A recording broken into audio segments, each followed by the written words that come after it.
አሜሪካ የወሮ በላ ቡድን አባላት ናቸው ያለቻቸውን ተጨማሪ ግለሰቦች ወደ ኤል ሳልቫዶር ላከች። የትራምፕ አስተዳደር የወንበዴ ቡድን አባላት ናቸው ያለችውን ተጨማሪ 17 ሰዎች ወደ ኤል ሳልቫዶር መላኩን የውጭ ጉዳይ ሚኒስቴር አስታወቀ። ከዚህ ቀደም የአሜሪካ መንግስት እስረኞችን መካከለኛው አሜሪካ ወደሚገኝ ጥብቅ እስር ቤቶች እንዲያጓጉዝ በፍርድ ቤት ክርክር ተጀምሮ ነበር። የአሜሪካ የውጭ ጉዳይ ሚኒስትር ማርኮ ሩቢዮ በበኩላቸው በአሁኑ ወቅት ወደ ኤል ሳልቫዶር ከተላኩት መካከል የትሬን ዲ አራጓና የኤምኤስ 13 የወንጀል ቡድኖች አባላት መካተታቸውን ተናግረዋል።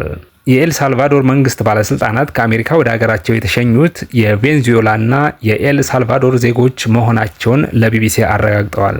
በዚህ ወር መጀመሪያ ላይ የአገሪቱ የፌዴራል ፍርድ ቤት ቀደም ሲል በጦርነት ጊዜ ብቻ ጥቅም ላይ የዋለውን ሕግ መሰረት ግለሰቦችን ከአገር ማስወጣት እንዲቆም ትዕዛዝ ሰጥቶ ነበር። ሆኖም የአሜሪካ መገናኛ ብዙሃን በመንግስት ውስጥ ያሉ ምንጮችን ጠቅሶ እንደዘገቡት በቅርቡ ከሀገር እንዲወጡ የተደረጉ ግለሰቦች በአገሪቱ የኢሚግሬሽን ሕግ መሰረት መሆኑን ተናግረዋል።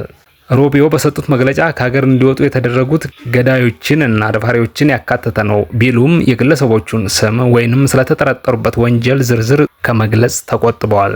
የኤል ሳልቫዶር ፕሬዝዳንት ናይብ ቡኬሌ በኤክስ ገጻቸው ላይ በለጠፉት የተቀነባበረ ቪዲዮ ላይ የታሰሩ ሰዎች ከአውሮፕላን ሲወርዱና ፀጉራቸውን እየተላጩ ወደ ወህኒ ቤት ሲሄዱ ያሳያል። ሁሉም ግለሰቦች ነፍሰ ገዳዮች መሆናቸው የተረጋገጠና 6 ህጻናትን ጨምሮ የደፈሩ ከፍተኛ ወንጀለኞች ናቸው ሲሉም ጽፈዋል። ይህ ተግባር ሽብርተኝነትንና የተደራጁ ወንጀለኞችን በመዋጋት ረገድ ሌላ እርምጃ ነው ሲሉ አክለዋል። ፕሬዝዳንት ትራምፕ መልእክቱን በድጋሚ ያጋሩት ሲሆን ከአገር እንዲወጡ የተደረጉት ሰዎች ወደ አሜሪካ እንዲገቡ በመፍቀዱ የቀድሞ ፕሬዝዳንት ጆ ባይደን አስተዳደርን ወቅሰዋል። ዶናልድ ትራምፕ የኤል ሳልቫዶር አቻቸውን እንዲህ ያለ አስደናቂ መኖሪያ ቦታ ስለሰጣችኋቸው በሚል ምስጋና ችረዋቸዋል። ኤል ሳልቫዶር ከአሜሪካ የሚባረሩ ሰዎችን ለመቀበል $6 ሚሊዮን ተከፍሏቸዋል። ቀደም ሲል ከፍተኛ ጥበቃ ወደሚደረግለት እስር ቤት ከተላኩት መካከል የተወሰኑት ቤተሰቦች ከወንጀል ቡድኑ ጋር ግንኙነት የላቸውም ሲሉ አስተባብለዋል።